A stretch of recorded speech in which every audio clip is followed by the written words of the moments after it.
how you do the wash. Just throw your dirty clothes in here. Pull this out. This is where the softener and the liquid detergent goes. Under the counter will be a bag, a large bag, that's the detergent, and a small one, that's the softener. Just bring it out and fill these about half full each. Close it there.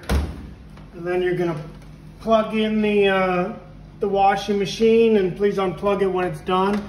And then you're also gonna turn the water on so this lever goes perpendicular from the wall or pointing away from the wall.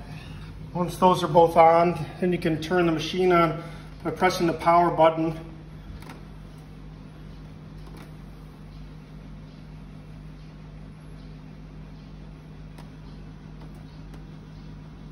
Sometimes it takes a minute. You just have to find the right amount there. And it'll be defaulted to the normal settings. So you just hit start after the power, and that's all you have to do.